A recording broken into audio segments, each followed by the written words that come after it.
It's a hostile takeover of the entire automotive industry, and most legacy automakers haven't realized they've already lost.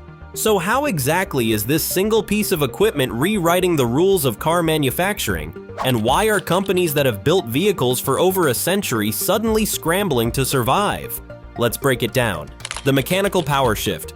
Picture a single press swallowing enough molten aluminum to form an entire vehicle underbody in a single shot, and you're starting to understand what GigaPress 4.0 actually does on a factory floor. A traditional large casting machine outputs one structural component per cycle. This new generation produces up to 5 massive parts simultaneously, with each cycle finishing in just 1 to 2 minutes.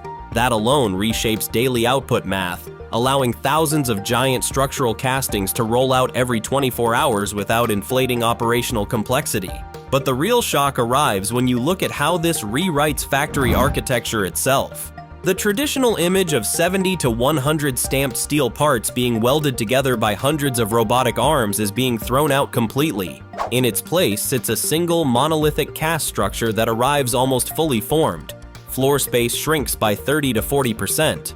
Labor requirements collapse. Logistics chains simplify overnight. And despite the colossal physical scale, the system still operates at micron-level precision. Molten aluminum at around 850 degrees Celsius is filtered to remove impurities larger than 25 microns, thinner than a strand of human hair. Right after injection, the casting endures controlled thermal shock, dropping rapidly to lock in superior strength and rigidity. Speed dominates the conversation. But consistency at this scale is the silent assassin nobody saw coming. The cost equation rewriting everything. Stepping into this future is not cheap, and that's exactly the point.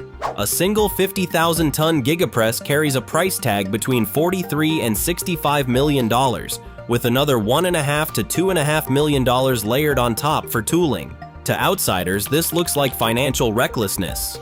To Tesla, it's a calculated act of capital warfare. By erasing hundreds of individual parts, removing entire fleets of welding robots, and dramatically simplifying the supply chain, the long-term profit captured per vehicle becomes enormous.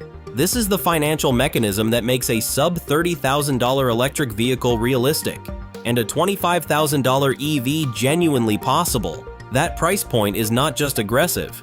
It's a guided missile aimed directly at the heart of legacy automaker margins. Industry estimates suggest the combined effect of GigaPress 4.0 and the unboxed assembly process could slash manufacturing costs by up to 50% compared to conventional production lines. Replacing hundreds of stamped components with a handful of large castings eliminates material waste, kills off thousands of fasteners, and removes the logistical nightmare of coordinating sprawling supplier networks. The result isn't a cheaper car built through corner cutting. It's a fundamentally different cost structure, engineered from the very first molten pour. And when one company can build for half the cost of everyone else, the rest of the industry doesn't compete. It bleeds. The extinction event for legacy manufacturing. Step back and the historical pattern becomes impossible to miss. GigaPress 4.0 sits in the same lineage as Henry Ford's moving assembly line and Toyota's lean manufacturing system. These were the moments that didn't just improve cars. They redrew the boundaries of what a car factory even was. But there's a crucial and brutal difference this time around. Ford and Toyota worked to make existing processes more efficient. Tesla is deleting entire processes from existence. There's no shortcut being taken here. The old highway is being demolished, and a new one is being paved on top of the rubble.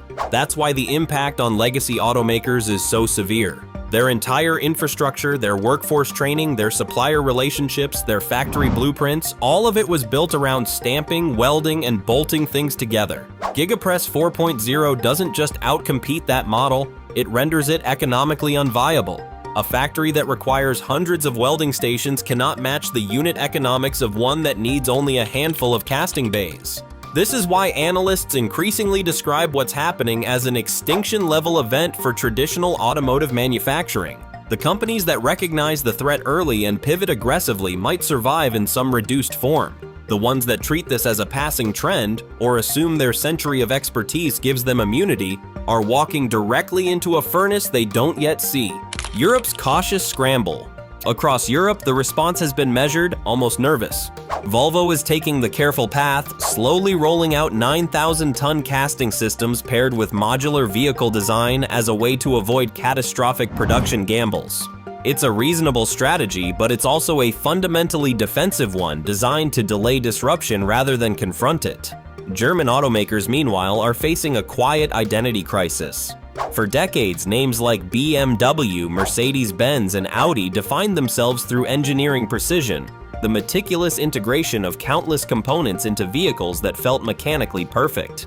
GigaPress 4.0 challenges that entire philosophy. Suddenly, the value isn't in how skillfully hundreds of parts are joined together. It's in not having those hundreds of parts to begin with. Volkswagen Group has begun pouring billions into next-generation casting facilities, and Mercedes has openly acknowledged the need to overhaul its EV production approach before the 2027 inflection point. The discomfort is visible across boardrooms in Stuttgart, Munich, and Wolfsburg. These are companies that built their reputations on doing things the hard way, and now the hard way is becoming the wrong way. The cautious European playbook may protect short-term operations, but it risks something far worse over the long term, which is being structurally outmaneuvered by a competitor that simply doesn't follow the same rulebook anymore. America's billion-dollar catch-up. On American soil, the sense of urgency feels less philosophical and more financial. Ford and General Motors are pouring billions into next-generation casting infrastructure, fully aware that failing to match Tesla's manufacturing efficiency by 2027 could mean permanent damage to their EV market position. Hyundai, while technically Korean, has aggressively expanded its US manufacturing footprint and is investing heavily in Giga casting capabilities at facilities in Georgia and beyond. The motivation is simple.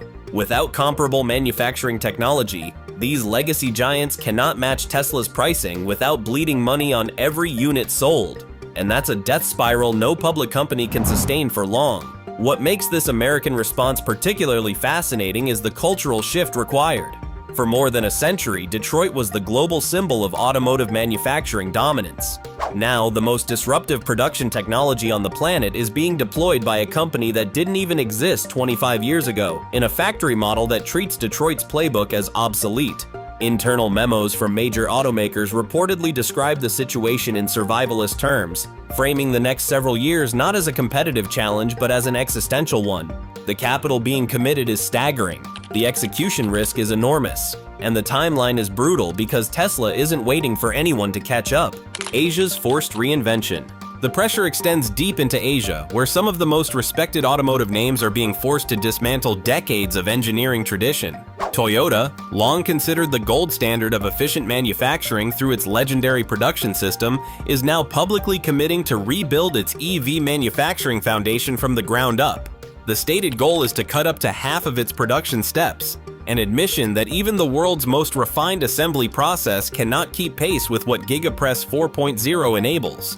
Nissan has joined the survival race as well, openly targeting the consolidation of around 100 separate components into a single cast structure, with ambitions to reduce costs by 30% and weight by 20%. These are not minor optimization goals. They represent a wholesale reinvention of how these companies define automotive manufacturing. Honda is exploring similar territory, while Chinese giants like BYD continue to leverage massive vertical integration and supply chain control to keep costs ruthlessly low. But here's the deeper problem facing Asian automakers. Even aggressive adoption of Giga casting feels reactive rather than visionary. Tesla built its entire manufacturing philosophy around this technology from day one. Everyone else is bolting it onto existing systems that were never designed to fully exploit it. That structural mismatch means the gains, while real, will always lag behind a company that designed its DNA around the press itself. The vehicle's engineered around the press. There's a reason GigaPress 4.0 isn't just being slotted into existing Tesla production lines. The machine is so transformative that it requires vehicles specifically engineered around its physics, and only two products fully qualify: the Cybercab and Model 2. The Cybercab, designed as a fully autonomous robotaxi without a steering wheel or pedals, is liberated from the constraints of traditional vehicle architecture. That freedom allows Tesla to treat the entire structure as a single-purpose machine optimized for durability, uptime, and cost per mile. A vehicle expected to operate around the clock in a fleet environment must withstand usage cycles dramatically higher than a privately owned car. That requirement directly justifies the structural integrity that only a 500,000 kilonewton clamping force can deliver. By casting the majority of the Cybercab's body as a single massive unit, Tesla eliminates hundreds of joints, welds, and failure-prone interfaces. Fewer parts means fewer weak points, lower maintenance, and faster repair cycles. Model 2, on the other hand, attacks a different battlefield, the under $25,000 segment dominated by ultra-low-cost manufacturers. By casting up to 5 chassis simultaneously and slashing factory footprint by 40%, labor needs by 25%, and total production time toward 5 seconds per cycle, Tesla can realistically deliver a price-competitive EV without sacrificing structural rigidity. These aren't just 2 new vehicles. They are the first products designed to be printed by a system that deletes thousands of components from existence. The two-front war for 2027. By the time 2027 arrives, the automotive industry will be fighting on 2 completely different fronts at once, and most legacy players are not equipped for either. On one side sits the Chinese low-cost EV ecosystem, led by companies like BYD, SAIC, and Wuling, whose strategy revolves around aggressive supply chain localization, low labor costs, and modular vehicle architectures that prioritize affordability over structural integration. Their vehicles, like the Wuling Hongguang Mini EV, prove just how far costs can be compressed using conventional methods. But they also expose the limits of that approach in terms of durability and long-term scalability. On the other side sits Tesla's manufacturing revolution, which doesn't try to optimize fragmented production but eliminates fragmentation entirely. The collision between these 2 philosophies will define the rest of the decade. Cost per mile, not just sticker price, becomes the new battleground, particularly as autonomous robotaxi fleets begin reshaping urban transportation economics. A vehicle that is cheaper to build, more durable in continuous use, and easier to maintain produces a structurally lower cost per mile than anything a human-driven competitor can offer. That puts pressure not just on automakers, but on ride-hailing platforms, public transit systems, and even urban planning itself. By 2027, the winners won't simply be the companies that built the cheapest cars. They'll be the ones who fundamentally redefined how cars are built, scaled, and deployed across the globe. The takeover isn't coming, it's already in motion, and 2027 will simply be the year the receipts are read aloud. If you found this breakdown useful, hit that subscribe button so you don't miss the next deep dive into the technologies reshaping the future of mobility. Drop a comment with your prediction. Which legacy automaker do you think will be the first to fall behind permanently, and which one might actually pull off a successful transformation? Hit the like button if GigaPress 4.0 changed how you think about the next era of car manufacturing, and we'll see you in the next one.